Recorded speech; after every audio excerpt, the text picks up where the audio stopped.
Olá, eu me chamo Bruno Augusto Maris e eu vou falar um pouco com vocês hoje sobre trombose e embolia.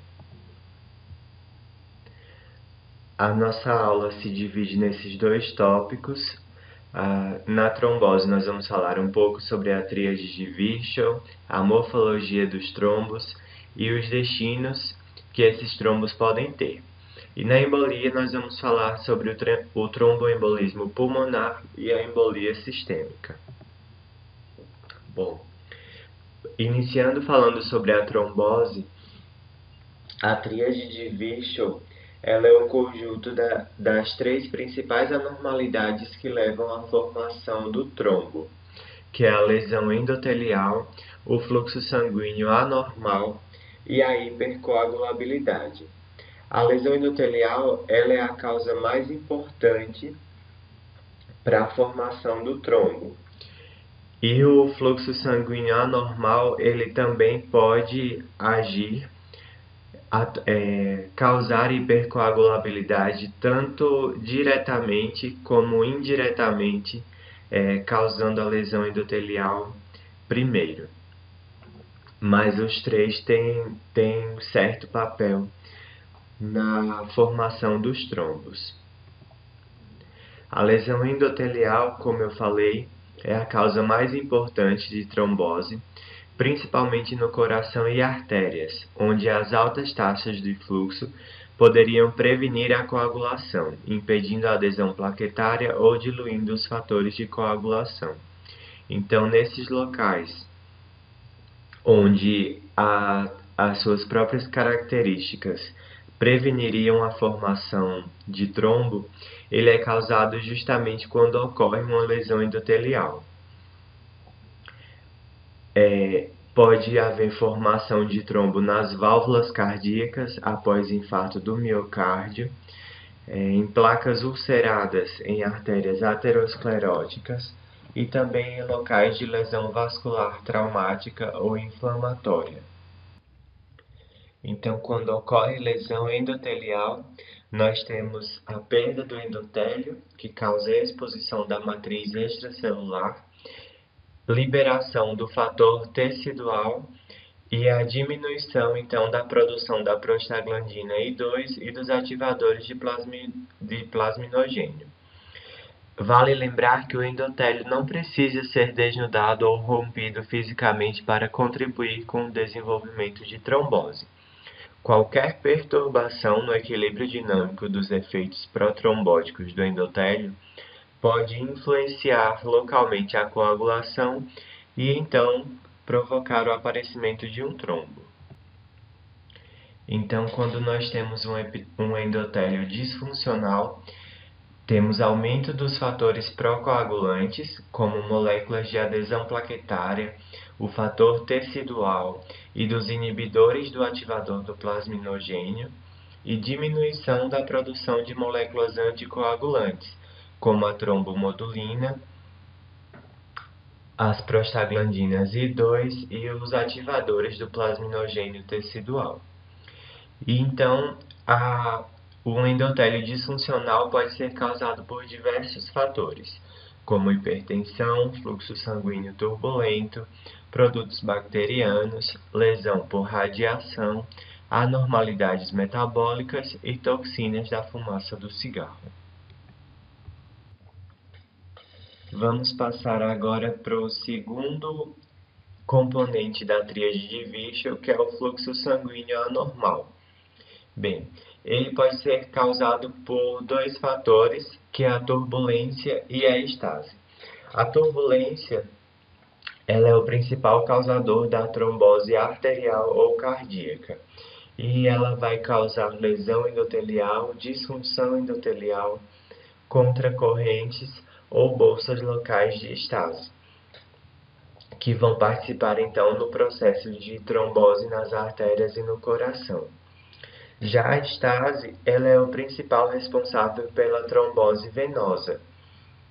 Então, quando nós temos uma diminuição da velocidade do fluxo sanguíneo, nós temos ativação do endotélio pelo contato das plaquetas e leucócitos com o endotélio. já que nós não vamos ter mais aquela porção de plasma que separa o endotélio das células sanguíneas que geralmente fluem no centro do vaso sanguíneo. Além disso, ela vai promover a eliminação lenta dos fatores da coagulação ativados e vai impedir o fluxo de inibidores do fator de coagulação, já que nós temos a diminuição da velocidade do sangue. Bom, diversas causas podem gerar um fluxo sanguíneo anormal. Dentre as mais comuns estão placas ateroscleróticas, aneurismas, infarto agudo do miocárdio, a anemia falciforme e a estenose da válvula mitral. E o terceiro componente da tríade de Fischl é a hipercoagulabilidade, que é um importante fator de risco para a trombose venosa. Qualquer alteração das vias de coagulação que predispõe as pessoas afetadas à trombose, então vai ser considerado um quadro de hipercoagulabilidade. Ela pode ser dividida em primária ou secundária, sendo a hipercoagulabilidade primária de origem genética, geralmente causadas por mutações no fator 5 e nos genes da protrombina. A hipercoagulabilidade secundária ou adquirida, ela é causada por diversas situações, como principalmente o infarto, o câncer e o uso da heparina. Então, nós vamos ter diversos estados hipercoaguláveis, sendo os fatores genéticos mais comuns a mutação do fator 5, a mutação da protrombina, ou níveis aumentados dos fatores 8, 9, 11 ou fibrinogênio. Já os secundários ou adquiridos, eles podem ser divididos como um alto risco de trombose e um baixo risco de trombose, sendo os principais fatores de alto risco o repouso ou a imobilização prolongados no leito, infarto do miocárdio, o câncer, o uso de próteses nas válvulas cardíacas, trombocitopenia induzida por heparina ou a síndrome do anticorpo antifosfolipídico. Bom, quanto à morfologia dos trombos, nós vamos ter algumas características específicas. Os trombos arteriais ou cardíacos, eles surgem tipicamente em locais de lesão endotelial ou de turbulência. Já os trombos venosos ocorrem caracteristicamente em locais de estase. Os trombos eles são focalmente fixados à superfície vascular e tendem a se propagar na direção do coração. Então, os trombos arteriais eles vão se desenvolver em direção retrógrada a partir do ponto de fixação, enquanto os trombos venosos eles vão se estender na direção do fluxo sanguíneo, ou seja, em ambos os casos, na direção do coração. E a porção do trombo que se propaga, ela é mal fixada ao vaso, então ela está propensa à fragmentação e à migração através do sangue na forma de um êmbolo. Esses trombos podem ter laminações que podem ser vistos macroscopicamente e microscopicamente, que são chamadas de linhas de Zahn. Elas são caracterizadas pela deposição de camadas de plaquetas e fibrina, com camadas ricas em hemácias mais escuras, e elas indicam a trombose que ocorreu ante-mortem, ou seja, que ocorreu quando o paciente ainda estava vivo. E os trombos que ocorrem nas câmaras cardíacas ou no lúmen aórtico são designados trombos murais. Como nós podemos ver nas fotos, na foto superior um trombo nos ápices ventriculares direito e esquerdo, apontado pelas setas amarelas, E na foto inferior, nós vemos um trombo laminado em um aneurisma aórtico. Aqui nessa fotomicrografia, nós podemos observar uma artéria e uma veia, ambas com processo de trombose. Na artéria, nós observamos um trombo antigo, que foi canalizado, e na veia, nós observamos um trombo recente. Aqui em maior aumento, nós observamos a adesão do trombo à parede da veia, onde houve substituição das hemácias por fibrina e pelas células do trombo. Já aqui, onde a interseção da parte que está aderida com a parte que está livre no lumen vascular, nós observamos que o trombo é formado principalmente por plaquetas e fibrina, e nessa região ele não pode ser distinguido de um coágulo. Bom, então o trombo ele pode ter diferentes destinos. Como eu já falei, ele poderá se propagar, onde ele vai aumentando por acréscimos de plaquetas adicionais e de fibrina, que aumentam a margem de oclusão ou embolização vascular. O trombo pode então ser embolizado no todo ou em parte, e ele irá se deslocar e ser transportado para outra parte da vasculatura. Ele poderá se dissolver se houver ativação dos fatores fibrinolíticos, levando à sua rápida contração e dissolução, ou ele poderá se organizar e ser recanalizado, onde trombos antigos se tornam organizados pelo crescimento de células endoteliais, células da musculatura lisa e fibroblastos para dentro desse trombo de fibrina. Então aqui nós observamos uma artéria trombosada corada para tecido elástico, e nas setas pretas nós observamos a lâmina elástica interna, ou seja, é o limite original do vaso, que está totalmente preenchido por trombos organizados. Então, esses trombos organizados eles podem recanalizar, onde irão se formar canais capilares que criam condutos ao longo da extensão do trombo, restabelecendo a continuidade do lumen original ou não. Então, aqui nessa artéria, nós observamos que o trombo organizado ele começa a ser então recanalizado por esses canais menores. Então, como resumo da nossa aula sobre trombose, nós podemos dizer que o desenvolvimento de um trombo normalmente se relaciona a um ou mais componentes da tríade de Bischel, sendo a lesão endotelial causada por toxinas, hipertensão, inflamação ou produtos metabólicos, o fluxo sanguíneo anormal, causado por estase ou turbulência.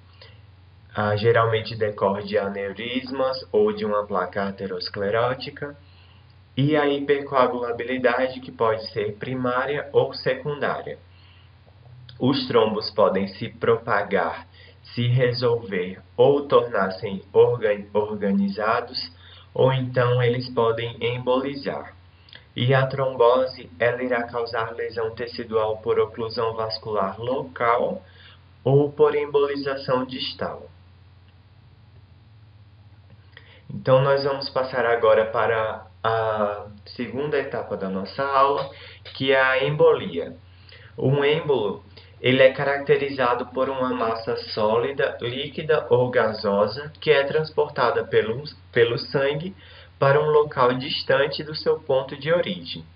A maioria dos êmbolos ele deriva de um trombo desalojado, por isso o termo tromboembolismo é geralmente utilizado. Porém, existem alguns tipos menos comuns de êmbolos, causados por gotículas de gordura, bolhas de ar, debris ateroscleróticos, que são chamados de êmbolos de colesterol, além de fragmentos tumorais, pedaços da medula óssea ou líquido amniótico. Os êmbolos, eles irão se alojar em vasos muito pequenos para permitir sua passagem, resultando então na oclusão vascular parcial ou completa. Dependendo do local de origem, os êmbolos podem se alojar em qualquer parte da árvore vascular, causando primariamente a necrose isquêmica dos tecidos ou a embolização na circulação pulmonar pode levar à hipóxia, hipotensão e insuficiência cardíaca direita. O tromboembolismo pulmonar, então, geralmente decorre de tromboses venosas profundas e que são transportados, atravessam o lado direito do coração até pararem no pulmão. Dependendo do tamanho, o êmbolo pulmonar pode ocluir a principal artéria pulmonar, alojar-se na bifurcação das artérias pulmonares direita e esquerda, sendo chamado de êmbolo em cela, ou passar para o interior das arteríolas menores, como nós podemos ver na figura abaixo. O tromboembolismo pulmonar tem uma incidência de 2 a 4 casos por 1.000 pacientes hospitalizados, causando cerca de 200.000 mortes por ano nos Estados Unidos. E em mais de 95% dos casos, os êmbolos venosos originam-se nas veias profundas da perna, como nós podemos ver no vídeo abaixo. Nessa foto, nós podemos observar um êmbolo na artéria pulmonar que foi derivado de um trombo venoso profundo da extremidade inferior. Então, a maioria dos êmbolos pulmonares, cerca de 60 a 80%, é de êmbolos pequenos e clinicamente silenciosos. Porém, na outra extremidade do espectro, um êmbolo grande que bloqueia uma grande artéria pulmonar pode causar morte súbita. Já a obstrução das artérias de tamanho médio e a subsequente ruptura de capilares que se tornaram anóxicos podem causar hemorragia pulmonar.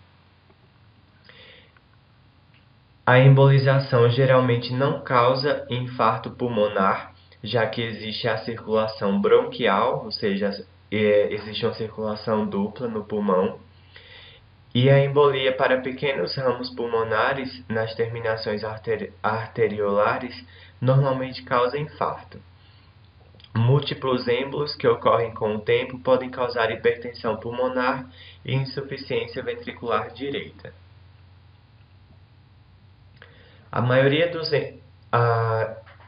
Falando agora sobre o tromboembolismo sistêmico, a maioria dos êmbolos sistêmicos surge dos trombos murais intracardíacos, que são causados principalmente por infartos ventriculares esquerdos ou doença da válvula mitral. Os êmbolos arteriais podem se deslocar praticamente para qualquer parte do organismo, sendo os locais preferidos as extremidades inferiores e o sistema nervoso central. E os êmbolos arteriais muitas vezes se alojam nas artérias terminais e causam infarto. A embolia gordurosa, ela vai ser causada então por glóbulos de gordura microscópicos que podem ser liberados por esmagamento de tecido mole ou por fratura de ossos longos. Embora ocorra embolia gordurosa em 90% dos indivíduos com lesões esqueléticas graves, menos de 10% deles irão exibir achados clínicos. Porém, quando a embolia é sintomática, ela pode ser fatal em 10% dos casos, causando insuficiência pulmonar, erupção cutânea neurológica, anemia, trombocitopenia e erupção petequial difusa. Os sinais clínicos irão surgir de 1 a 3 dias após a lesão, caracterizados por taquipneia, dispneia, taquicardia que podem progredir para o delírio ou coma. Aqui nós podemos observar um êmbolo de medula óssea, que é composto por células da medula hematopoética e gordura medular. E já a embolia do líquido amniótico, ela é uma complicação incomum do parto e do período pós-parto imediato, ocorrendo um caso a cada 40 mil partos. Porém, ela é a causa mais comum de morte materna, em 80% dos casos. E os sintomas variam entre dispneia aguda súbita, cianose e choque hipotensivo, seguidos de convulsões e comas. Na fotomicrografia, nós observamos êmbolos de líquido amniótico em duas pequenas arteriolas pulmonares que são preenchidas por células escamosas fetais. O tecido pulmonar circunjacente está edematoso e congestionado. E por último, a embolia aérea pode ser causada por bolhas de gás na circulação que coalescem e obstruem o fluxo vascular, causando lesão isquêmica distal. Ela pode ser causada durante uma cirurgia, onde essas bolhas de ar entram na circulação do paciente, ou também na chamada doença da descompressão, que é causada por alterações súbitas na pressão atmosférica, principalmente em mergulhadores ou pessoas que estão em aeronaves não pressurizadas.